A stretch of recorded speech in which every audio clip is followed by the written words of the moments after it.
이남 일녀를 둔 엄마로서요. 우리나라 교육 정책이, 교육법이 정말 왔다 갔다 해갖고 저희들한테는 정말 가정 생활이 너무 어렵고 자녀들한테는 정말 스트레스 엄청나게 주고 있습니다. 교육법에 대해서는 어떻게 생각하고 계시는지 듣고 싶습니다. 네, 감사합니다. 저는 가정살리기 그 10대 공약 중에서 교육 공약이 아주 특이합니다. 고등학교 1학년 때부터 3학년까지 전공 한 과목만 공부를 하게 해가지고 사교육비가 일단 다 없어집니다.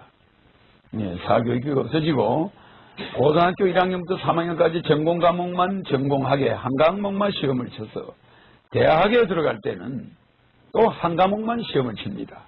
그러니까 대학의 본고사가 부활됩니다. 그 다음에 지금 하고 있는 수능고사가 폐지됩니다.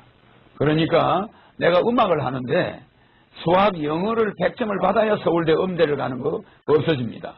그래서 서울대 음대 가서 실력으로 대결하는 겁니다. 음악 실력. 이러기 때문에 고등학교 때 음악만 시험을 치는 거예요. 대학을 갈 거니까. 나머지 15과목은 교육만 받으면 돼요. 수업만 참여하면 되죠. 그러니까 굉장히 본고사 제도가, 그러니까 지금 가지고 있는 우리 열린당에서 하는 산불 정책은 없어집니다. 그러니까 고등학교 평준화 없어집니다. 모든 대학이 본고사가 도입되니까. 그 예를 들어서 아인슈타인이 서울대 수학과를 가기 위해서 우리나라 와서 수능고사를 보면 대학을 갈 수 없습니다. 빵점입니다. 수학은 잘하는데 영어나 물리나 뭐 이런 거에 대해서 못하는 게 많이 있어요. 그러니까 대학을 못 가게 돼요. 그러니까 아인슈타인이 수학만 시험을 친다면 서울대 1등으로 들어갈 수 있죠. 이와 같이 우리나라 대학 교육이 서울대학이 세계에서 100위권에서 80위권에 왔다 갔다 합니다. 이게 왜 이러냐면은 외국은 노벨상을 받는 사람이 계속 나오지만 우리는 안 나와요. 왜? 만물 박사가 돼야 되니까. 고등학교 때 16과목을 다 시험을 쳐야 되고 수능고사를 봐야 되니까. 과외비만 없애고 실제 애들 교육은 망쳐버려요. 그래서 고등학교 평준화 폐지, 수능고사 폐지, 본고사 도입, 기여입학제를 도입합니다. 왜? 대학에 기여입학을 도입해야만 국민학교부터 대학까지 모든 등록금과 학교에서 먹는 급식비가 무료인데 앞으로 그 등록금을 전부 안 받습니다. 그걸 안 받으려면 국가 예산에서 기여 입학을 하는 사람들이 돈을 가지고 오면은 많은 도움이 되지 않겠습니까? 그래서 기여 입학을 하는 비용은 각 대학이 모아가지고 국가로 줘야 됩니다. 국가로 줍니다. 왜? 국가가 교육비를 다 부담하니까. 그래서 개인이 가져가는 게 아닙니다. 개인 대학이. 그래서 내 아들을 어디다 넣겠다. 내가 돈을 얼마 내놓겠다. 그러면 국가에서 심사해서 넣어주는 거예요. 그 돈을 국가에서 우리 없는 사람들이 그 애들 교육비로 쓰는 겁니다. 그래서 지금 하고 있는 산불 정책은 전부 폐지입니다. 그래서 이런 교육 정책을 발상한 그 교육 담당자들은 나중에 제가 전부 알아서 처리할 겁니다. 도저히 용서할 수 없고. 그래서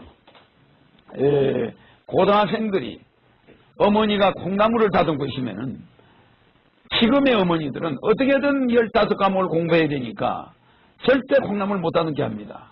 그러나 자기 전공 과목 한 과목만 대학에 시험 치는 애들은 화해할 것도 없지만은 그래도 어머니의 콩나물 다듬는 것도 좀 도와주고 그래도 어머니하고 좀 밥도 같이 하고 이렇게 해서 여성들이 결혼했을 때 토스트만 먹이지 않아도 되는 그런 여성으로 바뀌는데 지금은 사람을 아주 버려버려요.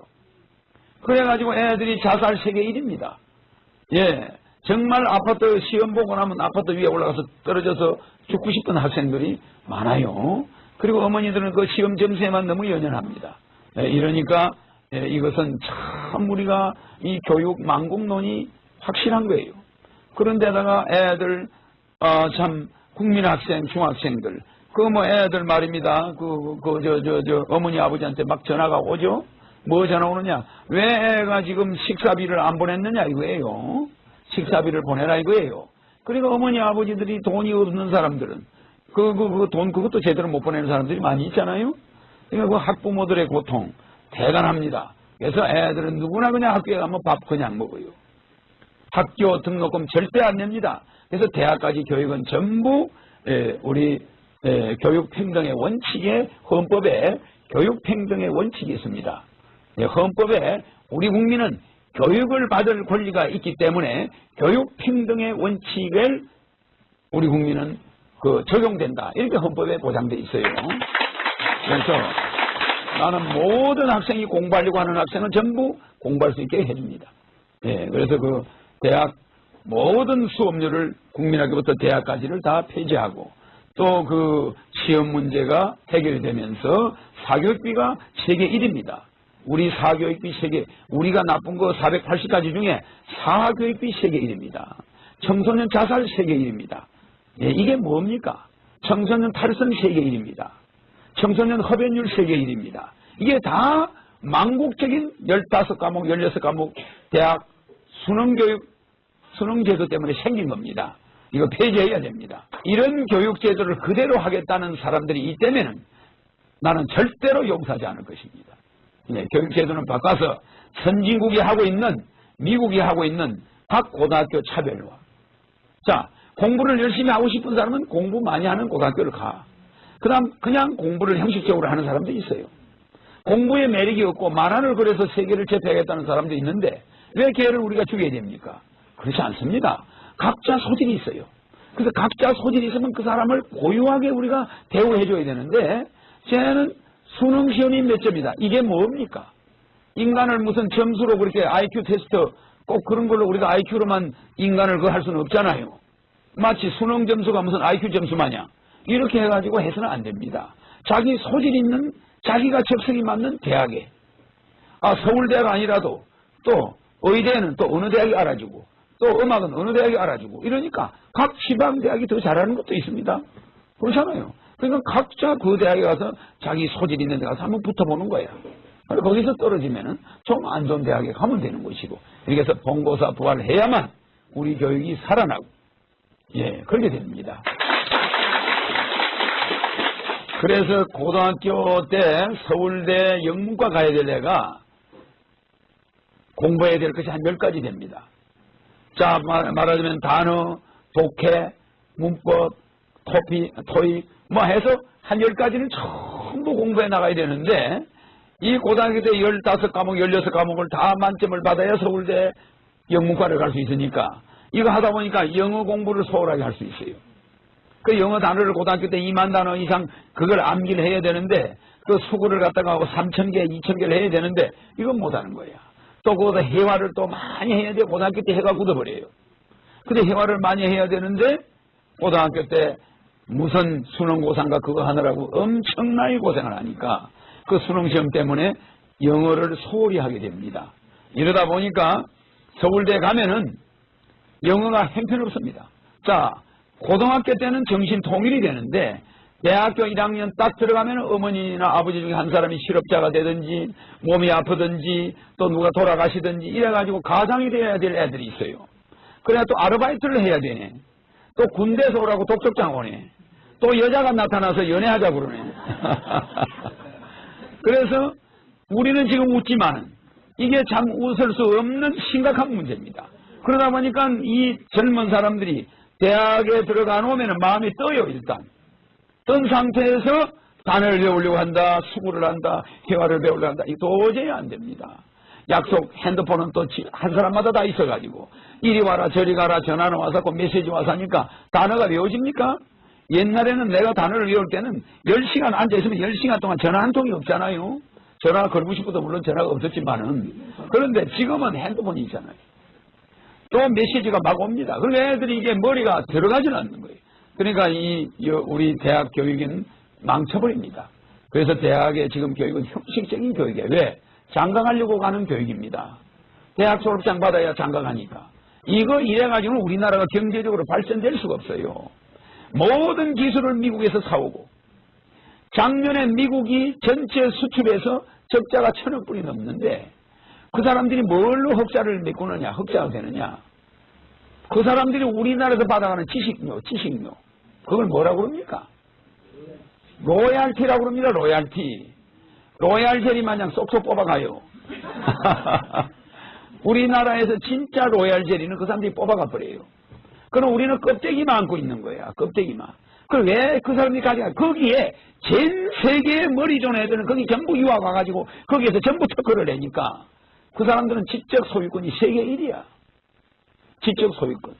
그 지적 소유권 세계 모든 지적 소유권의 70%를 미국이 가지고 앉아 있으니까 우리가 컴퓨터 한번 탁 뒤져내면 빌 게이츠가 또 탁 얼마 가져가 버리네. 아, 그렇지 않습니까? 거짓말 하는 거 아닙니다. 우리가 컴퓨터 한번 딱 들리고 우리가 볼펜 뭘 한번 탁 하면은 아니 우리가 콜라 한 잔을 탁 마시면 코카콜라가 탁 로얄티를 가져가 버려요. 그러니까 우리가 쓰는 모든 기계의 모든 재료에는 그 사람들의 지적 소유권이 들어있는데 우리나라는 지적 소유권 하나 만들려고 하니까 항우석 씨를 죽여버리는 거야. 대학 교수들 논문 믿을 수 있습니까? 항우석 교수의 논문은 그게 믿을 수 있는 논문입니다. 거기서 일부 잘못된 것이 있다 하더라도 대학 교수들이 딴 데서 논문 뺏긴 것보다는 항우석 교수의 논문은 개를 복제하는 데 성공했어요. 그거 어느 정도 해서 우리나라가 세계를 제패하는 그런 원동력이 될 수 있는 겁니다. 근데 우리가 지적 소유권 하나 만들려고 하니까 그걸 다 죽여버리고 우리나라가 지적 소유권을 모두 생명공학에 대한 지적 소유권을 미국에 양보해버리고 우리가 항복해버린 거예요. 그래서 우리가 한 교수를 죽일 때 우리는 생명공학에 대한 거는 전 세계에 항복을 해버린 거예요. 항복. 그러면 우리나라 서울대에서 그런 인재가 하나 나올 만하면 죽여버리는데 그거는 옛날 그 사람이 옛날 그런 고등학교 평준화가 아닐 때 교육받은 사람이니까 그런 인재가 하나 나왔던 거죠. 지금 교육받는 애들 그런 인재가 나오겠습니까? 불가능합니다. 예. 왜? 수능고사 보느라고 16과목 다 깨뚫으라고 되겠습니까? 안 돼요. 그렇기 때문에 우리 교육이 진짜 대학 교육이 살아나려면 전공적으로 잘하는 걸 고등학교 때부터 전공하게 해가지고 대학에 가서 또 전공을 해버리면 우리는 세계 지적 소유권을 우리가 1위로 올라갈 수 있는 두뇌가 있는 민족입니다. 이 좋은 머리를 갖다가 우리 청년들의 그 좋은 머리를 우리는 죽여버리고 있는 거예요. 교육이라는 이름으로. 그래서 내가 이렇게 생각해보면 잠이 안 옵니다. 잠이 안 와요. 그런데 어린 중학교 위에 이렇게 올라서 아파트에서 내려다보면 중학교 옥상에 전부 담배를 피고 있는 거예요. 중학생들이 앉아가지고. 하루도 안 빠지고 담배를 피워. 선생이 올라와서 호루라기 부는 선생 하나도 없어. 담배 연기가 모락모락 올라가는데도 밑에서 선생이 아예 쟤들은 털린 애들이야. 이러고 놔둬버려요. 걔들이 왜 담배 핍니까? 고등학교 갈 거 생각하니까 잠이 안 오거든. 제가 뭐 이렇게 지적한다고 해서 우리 젊은 네티즌들이 저를 나쁘게 보면 안 됩니다. 나는 우리 청년들과 젊은이들을 교육에서 해방시켜주고 우리나라의 이 우수한 머리를 지적 소유권을 세계적으로 우리가 장악해서 그 사람들은 무역 수지 적자 하나도 경상수지에서 몇천억 불 흑자를 내는 게 미국입니다. 이 로얄티는 무역 수지에 안 들어가고 경상수지에만 들어갑니다. 로얄티라는 건 우리가 특허권을 가지고 미국에서 받아오는 거는 무역에 들어가는 게 아닙니다. 무역은 물건만 주고받아야 돼요. 지적 소유권은 경상수지라고 그럽니다. 경상수지에서 어마어마한 흑자를 미국이 보고 있습니다. 그래서 중학교까지는 15과목, 16과목을 공부합니다. 그대로 하지만 고등학교 1학년부터는 과목이 자기가 대학에 가서 전공할 과목 하나를 메인 컴퓨터가 걔 부모의 원하는 거, 부모의 의견, 걔 자신의 의견, 걔 국민학교부터 중3까지의 모든 적성 테스트를 합니다. 컴퓨터가. 그 메인 컴퓨터와 부모가 원하는 거 이런 게 전부 들어가서 기계에서 작동돼서 중앙 메인 컴퓨터에서 걔 적성이 나옵니다. 그러면 걔대로 가야 돼요.